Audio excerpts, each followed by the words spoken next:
আসসালামু আলাইকুম everyone. FIFA 2026 world কাপের রাউন্ড অফ 32 এর তৃতীয় ম্যাচে মুখোমুখি হতে যাচ্ছে চারবারের বিশ্ব চ্যাম্পিয়ন জার্মানি এবং আরেক সারপ্রাইজ টিম প্যারাগুয়ে।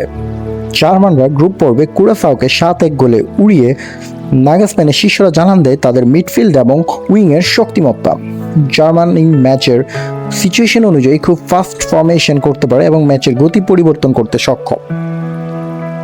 আর জার্মানির দুর্বলতার কথা বলতে গেলে অবশ্যই তাদের ডিফেন্সের কথা বলতে হয়।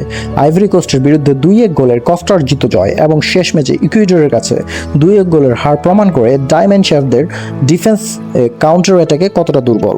জার্মানরা 4-2-3-1 ফরমেশনে মাঠে নামবে বলে আমার ধারণা। অন্যদিকে প্যারাগুয়ের শক্তি হচ্ছে ডিফেন্সিভ স্টেবিলিটি। ওপেনিং ম্যাচে 4-1 গোলে বিধ্বস্ত হওয়ার পর আলবির রোহারা যেভাবে ঘুরে দাঁড়িয়েছে তা প্রশংসার দাবিদার। প্যারাগুয়ে তুরস্কের বিপক্ষে 1-0 গোলে জয় এবং অস্ট্রেলিয়ার বিপক্ষে 0-0 গোলে ড্র করে তাদের ডিফেন্সিভ দক্ষতার প্রমাণ দিয়েছে। কঠিন পরিস্থিতি থেকে ঘুরে দাঁড়িয়ে 4 পয়েন্ট নিয়ে নকআউটে কোয়ালিফাই করা আলফারোর দলের দৃঢ় মানসিকতার পরিচয় দেয়। 3 ম্যাচে মাত্র 2 গোল করা প্যারাগুয়ের প্রধান দুর্বলতা ফাইনাল থার্ডে সুযোগ তৈরি করা ও তা কাজে না লাগাতে পারা। জার্মানির মতো হাই প্রেসিং দলের বিরুদ্ধে তারা কতটা আক্রমণ করতে পারবে তা নিয়ে সন্দেহ থেকেই যায়। প্যারাগুয়ে 4-3-3 বা 4-1-4-1 ফরমেশনে তাদের পরিকল্পনা সাজাতে পারে।